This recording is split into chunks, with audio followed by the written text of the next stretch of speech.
बहुत समय पहले की बात है। किसी गांव में नेहा अपने माता पिता के साथ हंसी खुशी से रह रही थी। नेहा के पिता कमलेश एक बिजनेसमैन थे और नेहा की माँ विनीता अपने हस्बैंड के बिजनेस में हेल्प किया करती थी। दोनों माता पिता के बिजी शेड्यूल की वजह से कोई भी नेहा को टाइम नहीं दे पा रहा था। इसीलिए नेहा घर पर रहकर ही टीवी सीरियल देखकर अपना टाइम पास किया करती थी। नेहा अपने माता पिता की इकलौती संतान थी, इसीलिए उसके माता पिता नेहा की हर एक इच्छा पूरी किया करते थे।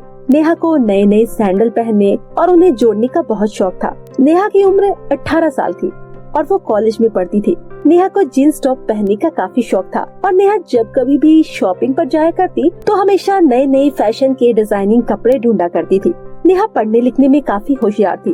वो अपने कॉलेज की टॉपर थी, जिस कारण उसकी क्लास की सभी लड़कियां उसकी सहेली थी। नेहा के नेक व्यवहार और मीठी वाणी की वजह से कॉलेज के सभी बच्चे उसे पसंद करते थे। एक दिन नेहा अपनी माँ से कहती है, आज आप मुझे शॉपिंग पर ले चलेंगे ना? क्यों बेटा, हम पिछले हफ्ते ही तो शॉपिंग पर गए थे। अगर तुम्हारे पास कोई सामान नहीं है तो मैं तुम्हारे पिताजी से कहकर मंगवा देती हूँ ना। नहीं माँ, मैं खुद जाकर शॉपिंग करना चाहती हूँ। आपकी और पिताजी की चॉइस काफी पुरानी है, मैं साथ जाकर अपनी पसंद के कपड़े लेना चाहती हूँ। अंत में नेहा की माँ नेहा की बात मानकर उसे अपने साथ बाजार ले जाती है। बाजार में नए नए तरह के फैशनेबल कपड़े मौजूद थे।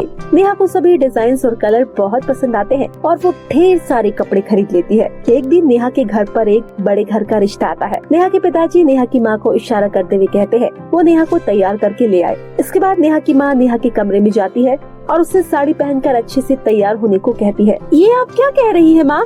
आप तो जानती है ना मुझे जींस टॉप पहनना पसंद है। मैं ये चीप साड़ियाँ नहीं पहन सकती। चुप कर, तुझे पता भी है हमारे घर कितने बड़े घर का रिश्ता चल कर आया है।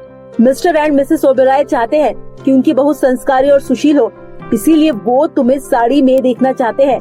अगर ये रिश्ता हो गया तो इससे तुम्हारे पिताजी के बिजनेस में भी ग्रोथ आएगी। मैं भी तुम्हें साड़ी पहनना सिखा रही हूँ, उसके बाद आगे से तुम्हें ही साड़ी पहननी पड़ेगी। इस तरह उस दिन नेहा की माँ ने नेहा को अच्छे से तैयार किया। लड़के वाले जब नेहा को देखते हैं तो उनको नेहा एक ही नजर में पसंद आ जाती है। इसी तरह थोड़ी देर बाद वे लोग खुशी खुशी रिश्ता पक्का करके चले जाते हैं। ये क्या पिताजी, आप मुझे कैसे ओल्ड फैशन घर में भेज रहे हैं? मैं इन लोगों के साथ बिल्कुल भी नहीं रहना चाहती। मेरी प्यारी बच्ची, तू समझने की कोशिश कर। ये लोग ओल्ड फैशन जरूर है, बट इनके घर जाकर तू राज करेगी और तुझे कभी किसी चीज की कमी नहीं होगी। नेहा अपने पिताजी की बातों को सुनकर वहाँ से चली जाती है। थोड़ी देर बाद में यहाँ नेहा की माँ उसके कमरे में आती है और कहती है, नेहा बेटा, चलो हम शॉपिंग पर जा रहे हैं।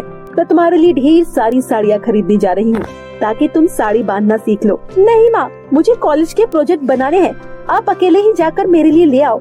मेरा शॉपिंग पर जाने का बिल्कुल भी मूड नहीं है। इसके बाद नेहा की माँ अकेले ही शॉपिंग पर जाने के लिए तैयार हो जाती है। वहीं दूसरी तरफ नेहा भी उदास होकर अपनी फ्रेंड के पास चली जाती है। नेहा वहाँ पहुँचकर सारी बात अपनी फ्रेंड को बताती है। नेहा की फ्रेंड कोमल बहुत संस्कारी और सुशील थी। वो ये बात सुनकर अपनी सहेली को समझाती है और उसे ये रिश्ता मंजूर करने के लिए कहती है। बहुत देर तक बात करने के बाद नेहा इस रिश्ते के लिए राजी हो जाती है। घर आकर नेहा अपने पुराने कपड़े एक थैली में भरकर फेंकने जा रही होती है कि तभी उसकी माँ उसे रोक लेती है। नहीं मेरी प्यारी बेटी, लगता है तुम्हें पैसे की कीमत का भी पता नहीं है। तुम्हारे पिता पूरा दिन मेहनत करके अपना बिजनेस संभालते हैं और तुम्हारी हर एक जिद पूरी करते हैं। तुम ये जो पुराने कपड़े फेंकने जा रही हो, इसमें तुम्हारे पिताजी की मेहनत है।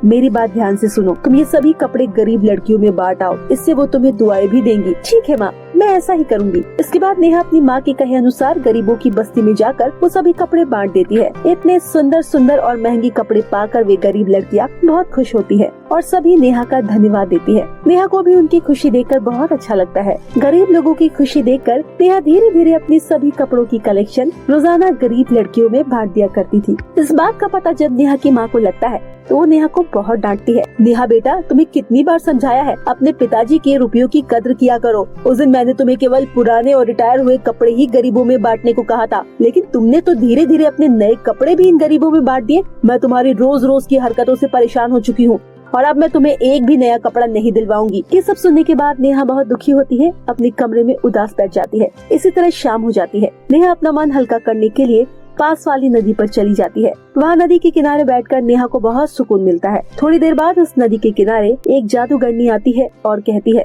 अरे बेटा, तुम यहाँ अकेले उदास क्यों बैठी हो? मुझे लग रहा है तुम किसी मुसीबत में हो। मुझे बताओ, मैं तुम्हें इस मुसीबत से बाहर निकाल पाऊंगी। जादूगरनी जी, मैं बहुत कंफ्यूज हूँ। पिताजी मेरी शादी एक ओल्ड फैशन घर में करवा रहे हैं जहाँ मुझे रोजाना साड़ी पहननी होगी, जबकि मुझे तो साड़ी पहननी भी नहीं आती। मेरे पास जो भी फैशनेबल कपड़े थे वो सभी मैंने गरीबों में दान कर दिए। अब मैं साड़ी पहनना कैसे सीखूं? बस इतनी सी बात, तुम चिंता मत करो, मैं तुम्हें अपनी जादुई शक्तियों से ये जादुई साड़ी दे रही हूँ। तुम इस साड़ी को पहनोगी तो तुम बिल्कुल सुंदर और संस्कारी लगोगी। उसके साथ साथ तुम्हें ये साड़ी बदलने की जरूरत नहीं पड़ेगी। ये साड़ी रोजाना अपना रंग बदल लिया करेगी। ठीक है जादूगरनी जी, मैं समझ गई। आपने तो मेरी सभी समस्याओं का समाधान कर दिया। अभी तुमने मेरी पूरी बात नहीं सुनी। ये साड़ी तभी अपना जादू दिखाएगी जब तुम ये मंत्र बोलोगी, east or west my sari is best. तुम्हारे ये मंत्र बोलने से ही ये साड़ी तुम्हारी शरीर पर आ जाएगी। ठीक है जादूगरनी जी, थैंक यू सो मच। मैं आपका एहसान कभी नहीं भूलूंगी। एक बात और, अगर किसी को भी साड़ी की जादू का पता चल गया तो ये साड़ी मामूली साड़ी में बदल जाएगी। इतना कहकर वो जादूगरनी वहाँ से चली जाती है। इसके बाद नेहा चुपके से वो साड़ी अपने घर में रख लेती है। इसी तरह थोड़ी देर बाद नेहा वो साड़ी पहनकर अपनी माँ के सामने आती है। नेहा की माँ नेहा को साड़ी में देखकर हैरान रह जाती है और कहती है, अरे बेटा, तुमने इतनी अच्छी साड़ी पहनना कब सीखा? मुझे तो अपनी आँखों पर यकीन नहीं हो रहा है कि ये साड़ी तुमने पहनी है। माँ, आप मुझ पर यकीन कर सकती है, मैंने YouTube से साड़ी पहनना सीखा है और अब मैं परफेक्टली साड़ी पहन सकती हूँ। ये सुनकर नेहा की माँ काफी खुश हो जाती है। इसी तरह कुछ दिन निकल जाते हैं और वो दिन आ जाता है जिस दिन नेहा की शादी होनी। नेहा अपनी साड़ी में सुंदर लाल कलर की साड़ी पहन कर आती है और सभी का दिल जीत लेती है। नेहा एक जिम्मेदार बहू की तरह अपने ससुराल जाकर अपनी सभी जिम्मेदारियां बखूबी निभाती है। तभी थोड़ी देर बाद नेहा की देवरानी शीतल उसके कमरे में आती है। उस समय नेहा ने जादुई साड़ी नहीं पहन रखी। भाभी जी, नाइट में डिस्टर्ब करने के लिए सॉरी, बट मैं अपना शगुन लेने आई थी। हमारे यहाँ शगुन होता है कि फर्स्ट नाइट से पहले भाभी ननद को एक साड़ी देती है, तो जल्दी से मेरी साड़ी मुझे दे दीजिए। इस सूटकेस में कई सारी साड़ियाँ रखी है, मैं इन्हीं में से अपने लिए कोई अच्छी सी साड़ी निकाल लेती हूँ। नेहा ये सुनकर सोच में पड़ जाती है क्योंकि उसने वो जादुई साड़ी उसी सूटकेस में रखी थी। अरे शीतल, मुझे पता है, माँ ने मुझे इस बारे में बताया था, इसलिए मैंने तुम्हारे लिए सबसे महंगी और अच्छी साड़ी मंगवा रखी है। वो मैंने अलग रखी है, रुको अभी देती हूँ। इसके बाद नेहा अपनी सबसे महंगी साड़ी अपनी ननद शीतल को दे देती है। अरे भाभी तो बहुत चालाक है, उन्होंने मुझे अपने सूटकेस में हाथ भी नहीं डालने दिया। परंतु कोई नहीं, मैं भी बहुत तेज हूँ, देखते हैं कब तक ये मुझसे बचती है। इसी तरह शीतल अपने कमरे में चली जाती है। थोड़ी देर बाद नेहा की सासू माँ आती है और कहती है, नेहा बेटा, जल्दी से तैयार होकर नीचे आ जाओ, तुम्हारे मुँह दिखाई की रस्म अभी बाकी है। और हाँ, सुंदर सी साड़ी पहन कर आना ताकि हमारे पड़ोस की सभी औरतें तुम्हें देखती रह जाए। हमारे समाज में बहू जितनी अच्छी साड़ी पहनती है वो संस्कारों में उतनी ही अच्छी होती है और लोग उन्हें बहुत पसंद करते हैं। नेहा अपनी सासू माँ की बातें सुनकर हाँ में सर हिला देती है। थोड़ी देर बाद नेहा जादू से वो जादुई साड़ी पहन लेती है, परंतु नेहा को ये सब करता देख उसकी ननद खिड़की से देख लेती है, जिस वजह से वो जादू साड़ी अपना जादू खो देती है और नेहा वापस से नाइट सूट में आ जाती है। ये देखकर नेहा बहुत बेचैन हो जाती है, उसकी जादुई साड़ी का जादू क्यों काम नहीं कर रहा है। तभी अचानक से नेहा के कमरे में उसकी माँ आ जाती है। नेहा अपनी माँ को देखकर बहुत खुश होती है और अपनी माँ को सारी बात बताती है। ये सब सुनने के बाद नेहा की माँ कहती है, देख बेटा, आज तो मैंने तुझे बचा लिया, परंतु रोज रोज मैं तेरे पास साड़ी बांधने नहीं आ सकती, इसीलिए आज तू अच्छे से साड़ी बांधना सीख ले, नहीं तो तू मुसीबत में पड़ जाएगी। उस दिन नेहा अपनी माँ को अच्छे से देखती है और साड़ी बांधना सीखती है। इसी तरह उस दिन नेहा अच्छे से तैयार होकर मुँह दिखाई की रस्म के लिए चली जाती है। उस दिन के बाद नेहा को कभी भी साड़ी बांधने में दिक्कत नहीं आती और वो समझ जाती है कि जादू तो एक न एक दिन खत्म होना ही था। अच्छा किया उसने अपनी माँ से साड़ी बांधना सीख लिया। तो मेरे प्यारे दोस्तों, कैसी लगी आपको हमारी ये कहानी? हमें कमेंट सेक्शन में कमेंट करके जरूर बताइएगा। और हाँ, यदि कहानी अच्छी लगी हो तो इसे अपने दोस्तों के साथ जरूर शेयर करिएगा। तो फिर मिलते हैं आपसे एक इंटरेस्टिंग कहानी के साथ। तब तक के लिए बाय बाय दोस्तों।